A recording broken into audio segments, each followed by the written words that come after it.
जब भी हमें सचिन मिले तो हम सचिन से हमेशा जब उम्मीद करते जो लड़का निश्चित एक दिन बड़ू नाम करे और इन्हें को करके दिखाओ। धन्यवाद मंच से अपने योगी जी का जिन्होंने हमारी बुंदेलखंड उत्तर प्रदेश की विधानसभा में बुंदेली भाषा का महत्व दिया है। हमारे यहाँ वो क्षमता है कि लोग इस क्षेत्र में भी आगे आएंगे और आपके इस प्रयास की बुंदेली समागम के माध्यम से मैं बहुत सराहना करता हूँ। बहुत ही अच्छा कार्य है, बुंदेली को आगे ले जाने के लिए आप बड़ा नेक कार्य करें। तो भैया अब एक संगे महोबा जिला के 3 वरिष्ठ जनप्रतिनिधि हमारे बीच में हैं। तो सब जनों को राम राम। और आप सबको बताएं कि हमारी जन्म हुआ तालवट में बहुत पढ़ाई हुई झांसी में, लेकिन हमारी पहली कर्मभूमि महोबा है। जीवन की पहली नौकरी जब ईटीवी में लगी, जो 3 महीना महोबा में रहे और उसके बाद फिर हमने महोबा की धरती में तुरंत काम करेंगे, तुरंत फिर बड़ी जगह झांसी हमें ईटीवी पहुंचा होगा। तो हमारी कर्मभूमि से, पहली कर्मभूमि से 3 जनप्रतिनिधि है। जोरदार जरा स्वागत आप सब करें।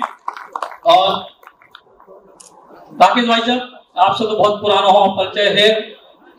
राकेश भाई साहब को परमानेंट एक जगह है झांसी में, जितने भाई साहब जो है परे रखते और बताइए बढ़िया सबको चर्चा होती और एक परमानेंट जी को कहिया शब्द अड्डा सब ठीक नहीं है, लेकिन एक जगह है जितने उनके सब साहब वाले शुभचिंतक उनको पता है कि झांसी के प्रकाश फैसला भाई साहब मिले। तो भाई साहब आज बुंदेली बौछार के कार्यक्रम में पहली बार आप आए और आज अस्पताल में चूंकि पारिवारिक कुछ विषय है तो चक्कर में भाई जब लखनऊ में थे, लेकिन विशेष तौर पर बता रहे आपको बहुत आभार।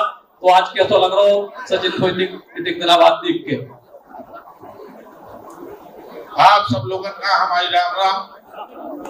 आज बुंदेली समागम की कार्यक्रम में सचिन भैया ने, वैसे तो हमें भोपाल में भी बुलाओ, तो सचिन हमारे बड़े प्यारे छोटे भाइयों में है। हम रास्ता में गैल में बता रहे थे इनका नीतू का और अपने जेपी का कि सचिन को हमने जब पहली बार झांसी में देखा तो ये लड़का में इतनी प्रतिभा देखी कि अभी का अपने आप स्टे करने लगे। जब भी हमें सचिन मिले तो हम सचिन से हमेशा जब उम्मीद करते जो लड़का निश्चित एक दिन बड़ू नाम करे और इन्हें को करके दिखाओ। सबसे बड़ी बात, कलाकार बहुत होते और बहुत ही नाम कर, लेकिन जीने अपनी जन्मभूमि के लाने जी जौन माटी में वो पैदा भाऊ, वो माटी को अगर वो नाम करते तो निश्चित तौर पे जो मानो आपके वो लड़का वाकई धरती को लाल है और जो निश्चित बहुत अच्छा काम कर रहा हूँ बुंदेली भाषा का। अब तो खैर हम धन्यवाद देते हैं मंच से अपने योगी जी का जिन्होंने हमारी बुंदेलखंड उत्तर प्रदेश की विधानसभा में बुंदेली भाषा का महत्व दिया है और एक बाकायदा वो चलाओ है कि हम अपनी भाषा में भाषण दे सकें, अपनी भाषा में सब कुछ कह सकें और जो भी चाहे वर्जन से वो बुंदेली भाषा का सुन सके। बहुत से हमारे ऐसे मित्र विधायक हैं जो कहा लगत सचिन भैया के भाई साहब बहुत अच्छी लगे, बुंदेली सुनाते थे बहुत अच्छो लगत है। तो बुंदेली में बा मिठास है और उनको प्रचार और प्रसार जो हमारे सचिन भैया ने करवाया उकिला ने सचिन का बहुत साधुवाद है, सचिन का बहुत आशीर्वाद है और सचिन किला ने हमारी शुभकामनाएं कि बुंदेली बौछार बहुत लंबे समय तक बुंदेलखंड में काम करते रहे। सचिन ने एक बार इच्छा प्रकट करी थी कि भाई साहब हम लखनऊ में जो कार्यक्रम करना चाह, तो हम मंच के माध्यम से कह रहे सचिन तो करो, हम तो बहुत पूरा सचिन है और पूरी तरह से तमाम कार्यक्रम सफल बनाए। बहुत बहुत और लखनऊ में जो कार्यक्रम करने की इच्छा इसे है, जब हम भोपाल में कार्यक्रम करते तो बहुत सारे लोग कहते भोपाल को बुंदेली से का ले देगा। तो हम उन सब जनों को बताओ कि पानी जितनी ऊंचाई से गिरे वो की धार होती है तेज हो। जब राजधानी में कार्यक्रम करा तो पूरे भारत को डंका बजा। तो मध्य प्रदेश की राजधानी में बच गओ, उत्तर प्रदेश की राजधानी में भाईचा और आप सब लोगों को सहयोग हो जाए तो ज्यादा टाइम लगत नहीं है। कहा कि अर्थ के अलावा अपने पास सब कचू है और अर्थ के लाने जब बात कर दें और हमारा इतना प्रेम है सब लोगों से कि अर्थ की वजह केवल देव निकार हम ले हमारी बात पलटी ना जे।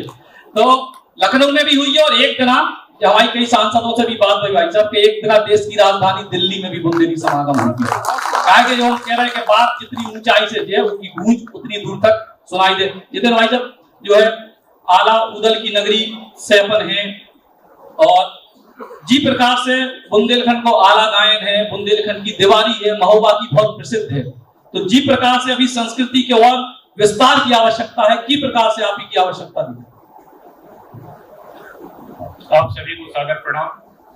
हम गौरवान्वित हैं कि बुंदेलखंड वासी हैं और आज पूरे विश्व में बुंदेलखंड क्षेत्र की शौर्यता वीरता की गाथा गाई जा रही है। आज बुंदेली बौछार एक कार्यक्रम के माध्यम से सचिन भाई ने आमंत्रित किया, तो आपको धन्यवाद ज्ञापित करेंगे कि आपने एक बहुत अच्छे कार्यक्रम में हमें यहाँ पर आमंत्रित किया, जिसमें अपने बुंदेलखंड क्षेत्र की प्रतिभा और जो समाज के क्षेत्र में कार्य करने का जिनके मन में जज्बा है उन सबको एक प्लेटफॉर्म है। क्योंकि हमारे बुंदेलखंड क्षेत्र की तो राजधानी हमारी झांसी है, तो यहाँ पर अभी लखनऊ और दिल्ली की बात हो रही थी, लेकिन आपने झांसी में अपनी झांसी में कार्यक्रम किया है, तो इसके लिए हम धन्यवाद ज्ञापित करेंगे। और निश्चित तौर से बुंदेलखंड क्षेत्र में प्रतिभा की कमी नहीं। अभी आप जैसा कि बता रहे थे कि बाहर जो लोग गलत तरीके से प्रस्तुत करते हैं कि हमारा बुंदेलखंड सूखा भूखा, और जिस तरीके की लोगों के मन में कल्पना है जो आते हैं तो हमारा बुंदेलखंड हरा भरा, और आज इस समय तो पूरे बुंदेलखंड क्षेत्र में पानी पानी है, क्योंकि प्रधानमंत्री आदरणीय नरेंद्र मोदी जी और मुख्यमंत्री आदरणीय योगी आदित्यनाथ जी की एक महत्वाकांक्षी योजना है कैन बेतवा लिंक परियोजना से, ये कि हमारे बुंदेलखंड क्षेत्रवासियों का सपना था।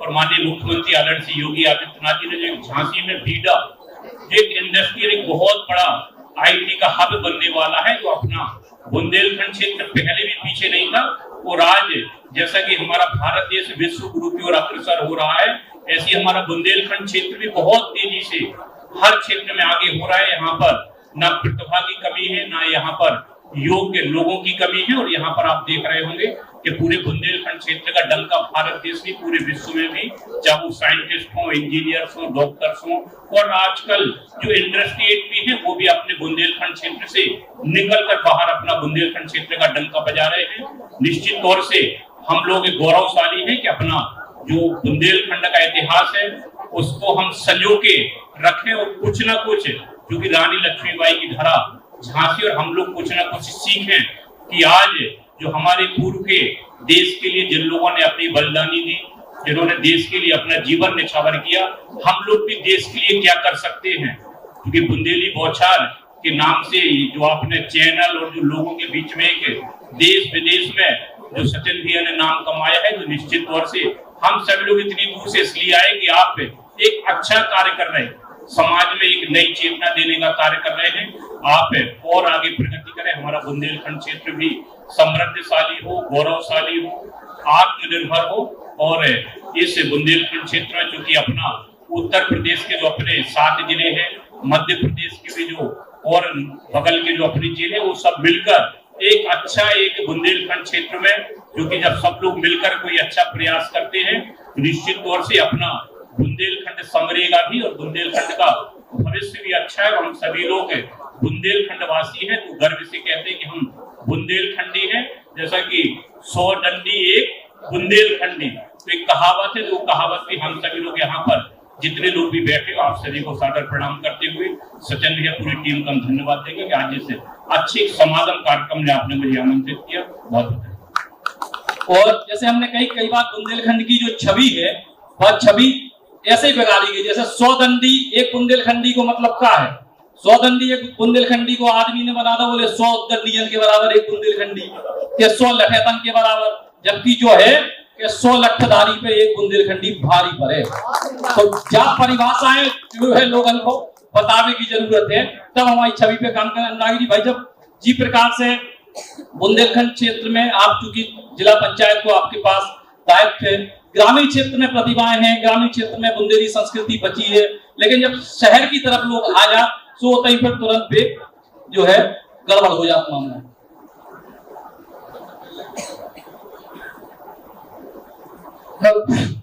सबसे पहले सचिन भैया आपको बहुत बहुत धन्यवाद, जो आपने बुंदेली समागम के द्वारा बुंदेली भाषा को, बुंदेली संस्कृति को, बुंदेली कला को, बुंदेली लोक नृत्य को पूरे देश के परिप्रेक्ष्य में देखा जाए तो आपके चैनल के यहाँ से लेके पूर्वांचल तक हमारे जो मित्र हैं वो भी जब आपकी भाषा या किसी का इंटरव्यू लेते हैं तो कई बिंदु वो जो भाषा हमारी होती है उसको समझने का प्रयास वो करते हैं, अर्थ पूछते हैं कि इसका मतलब क्या है।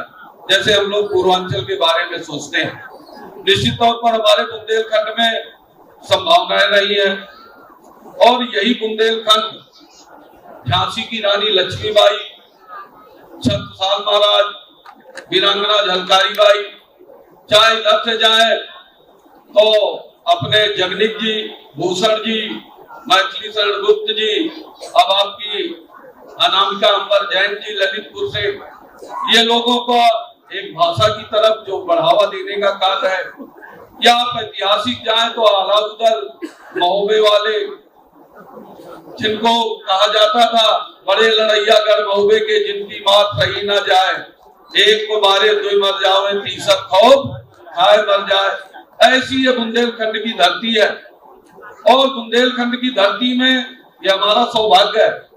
भगवान श्री राम को 14 वर्ष का वनवास हुआ तो 12.5 वर्ष वो इसी बुंदेलखंड की धरती में बिताए और चित्रकूट में रम गए। रहमान अवध नरेश, जहाँ पर विपदा पड़त है वो आवत ये देश। तो ऐसा हमारा बुंदेलखंड है जो भगवान श्री राम की शरण स्थली बना और ये हमारा सौभाग्य है कि भगवान श्री राम यहाँ हमारे बुंदेली धरा पर रहे, उन्होंने अपना वनवास यहाँ व्यतीत किया। अपार संभावनाओं का देश। एक तरफ कष्ट होता है जहां हम देखते हैं कि छोटे छोटे राज्य बन गए, झारखंड बन गया, तेलंगाना बन गया, और नए राज्यों के गठन में जो विशेषताएं मानते हैं वो भौगोलिक स्थिति होती है, सांस्कृतिक और भाषाई विचारधारा समानता होती है, आर्थिक क्षमता होती है, प्रशासनिक दक्षता होती है। सभी चीजों में खरा उतरते हैं। जो कहीं बात रह गई तो उसको आप सांस्कृतिक विरासत को, भाषाई क्षमता को आप आगे बढ़ाने में लगे हैं। निश्चित तौर पर भाषा आगे बढ़ेगी, जाएगी। बुंदेलखंड में आज जनप्रतिनिधियों के माध्यम से, चाहे वो बुंदेलखंड का ये अभी एक्सप्रेस वे बना हो, चाहे वो जब से भाजपा सरकार आई है हर घर जल जीवन मिशन के द्वारा सिंचाई के साधन, पीने के पानी की सुविधा हो, यह तमाम तरह का विधायक निधि, सांसद निधि, जिला पंचायत, ब्लॉक प्रमुख, तमाम लोग काम करके क्षेत्र के विकास के लिए काम कर रहे हैं, गांव के विकास के लिए काम कर रहे हैं। तो आने वाले समय में जिस तरह से आप बुंदेली भाषा का इस तरह से बढ़ावा दे रहे हैं चारों तरफ, तो आने वाले समय में हमारे यहाँ से भी, अब उनके पास वो आदमी थे भोजपुरी में, उनकी बात नहीं करना चाहता था, मनोज तिवारी हो गए, पवन सिंह हो गए और नरहुआ हो गए, तमाम लोग और आगे तक अपनी इंडस्ट्री को, अपनी भाषा को आगे ले जाने का कार्य किया। हमारे लिए दुखद है कि जहां भोजपुरी में भोजपुरी फिल्म इंडस्ट्री के लिए वो संघर्षरत है, तमिल, कन्नड़ सब भाषाओं में अपनी फिल्में आ रही हैं। बुंदेली में यदि आप जैसे लोग युवा आगे इसी तरह बुंदेली का विकास करेंगे, प्रचार करेंगे, बढ़ावा देंगे, तो हमारे यहाँ युवाओं में वो क्षमता है, हमारे यहाँ वो क्षमता है कि लोग इस क्षेत्र में भी आगे आएंगे। और आपके इस प्रयास की बुंदेली समागम के माध्यम से मैं बहुत सराहना करता हूँ। बहुत ही अच्छा कार्य है, बुंदेली को आगे ले जाने के लिए आप बड़ा नेक कार्य कर रहे हैं। बहुत धन्यवाद। और राकेश भाई, जब महोबा में आप विधायक हैं लंबे समय से और बहुत सारी चीजें महोबा में आई हैं, अब ऐसी और कौन सी चीजें हैं जो पाइपलाइन में है, आपको लगता है कि अब जो है महोबा के अब भी आवश्यक है? देखिए, महोबा के लिए सबसे ज्यादा जरूरी है वो मेडिकल कॉलेज।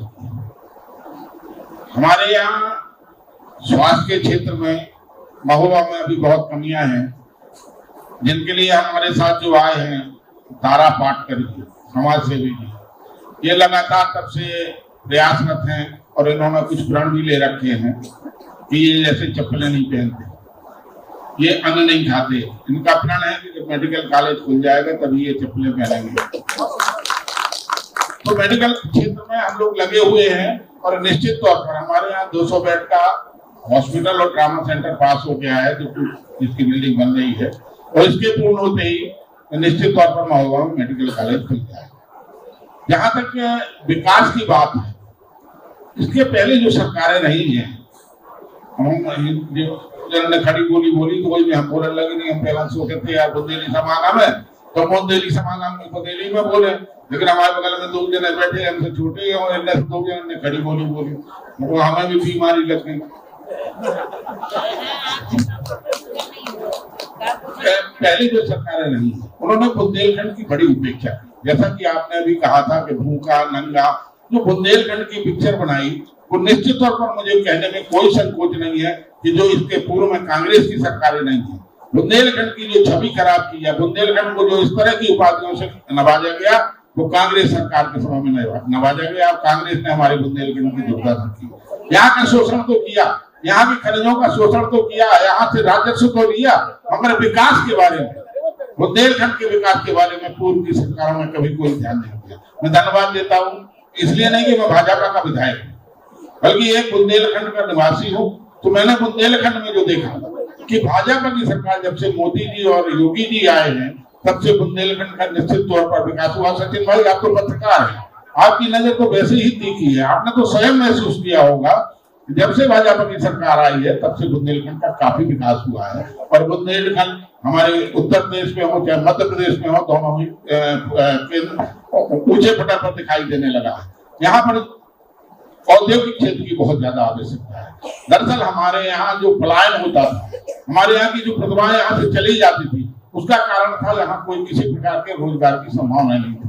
जैसा कि अभी हमारे एमएलसी साहब ने बताया कि बुंदेलखंड में जो हमारा बीडा बनाया है, हमारी उत्तर प्रदेश सरकार ने जो बीडा बनाया है, उसमें आपकी मध्य प्रदेश सरकार ने भी बुंदेलखंड के क्षेत्र में काफी कुछ विकास करने का प्रयास किया है।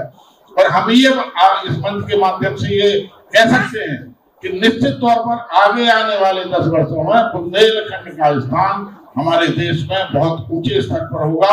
और मैं आपसे भी अनुरोध करूंगा सचिन जी कि आप जिस तरह से बुंदेलखंड के विकास के लिए लगे हुए हैं, जिस तरह बुंदेली भाषा के, बुंदेली साहित्य के लिए, बुंदेली कलाकारों के लिए जो आप प्रयास कर रहे हैं, इसका आप प्रयास लगातार करते रहे। निश्चित तौर पर बुंदेलखंड बहुत आगे जाएगा। बहुत बहुत धन्यवाद। निश्चित तौर पर बुंदेलखंड बहुत आगे जाए और जोरदार तालियों से आप सब जनप्रतिनिधियों को धन्यवाद। अब अपने सपनों की पढ़ाई कीजिए अपने ही शहर के पास। सागर शहर से मात्र 12 मिनट की दूरी पर स्थित है ज्ञानवीर विश्वविद्यालय, जहां आपको मिले सुविधाजनक बस सेवा, आधुनिक कैंपस इंफ्रास्ट्रक्चर, अनुभवी शिक्षकगण और एक उज्जवल करियर की गारंटी। यहाँ उपलब्ध है प्रमुख पाठ्यक्रम जैसे management, pharmacy, agriculture, engineering, law, fine arts, hotel management, संगीत और नृत्य, पत्रकारिता और जनसंचार, परफॉर्मिंग आर्ट्स, जनरल कोर्सेज, शारीरिक शिक्षा, योग, पीएचडी सभी विषयों में। नए सत्र के लिए प्रवेश प्रारंभ हो चुके हैं। अधिक जानकारी के लिए संपर्क करें 977 0 522 117 या 977 0 523 279।